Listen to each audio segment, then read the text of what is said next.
राधे राधे दोस्तों। आने वाले 25 जनवरी को है शटीला एकादशी।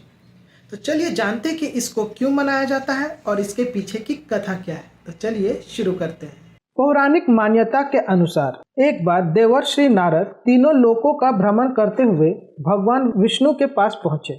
उन्होंने भगवान विष्णु को शटीला एकादशी के व्रत के बारे विस्तार पूर्वक पूछा। नारद जी के आग्रह पर श्री हरि विष्णु ने उनको शटीला एकादशी की कथा सुनाना प्रारंभ किया। प्राचीन समय की बात है, एक ब्राह्मणी थी जो भगवान विष्णु की बहुत बड़ी भक्त थी। वो हमेशा व्रत और उपवास करती थी और भगवान का ध्यान करती थी, लेकिन उनका स्वभाव बहुत ही कंजूस था। वह किसी भी व्यक्ति को दान नहीं देती थी, भले ही उसके घर में अन्न और धन का भंडार हो।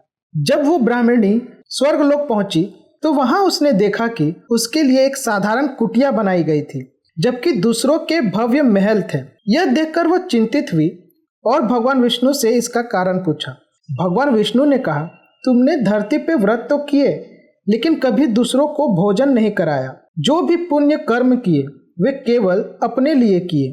दान के अभाव में तुम्हारे लिए स्वर्ग में यह कुटिया बनाई गई है। यह सुनकर ब्राह्मणी ने भगवान से अपनी भूल के लिए क्षमा मांगी। भगवान विष्णु ने उसे शटीला एकादशी का व्रत रखने का सुझाव दिया और कहा, इस व्रत में तिल का उपयोग भोजन, दान, स्नान और पूजा में करो। यह व्रत तुम्हारे सारे दोषों को दूर करेगा और स्वर्ग में तुम्हें उच्च स्थान प्रदान करेगा। ब्राह्मणी ने इस व्रत को पूरी श्रद्धा और नियम से किया और इसके प्रभाव से उसे सुंदर महल प्राप्त हुआ और मोक्ष का मार्ग भी मिला। तो आशा करता हूँ दोस्तों कि आपको ये वीडियो अच्छी लगी होगी। तो चलिए मिलते हैं अगले वीडियो में, तब तक के लिए राधे राधे।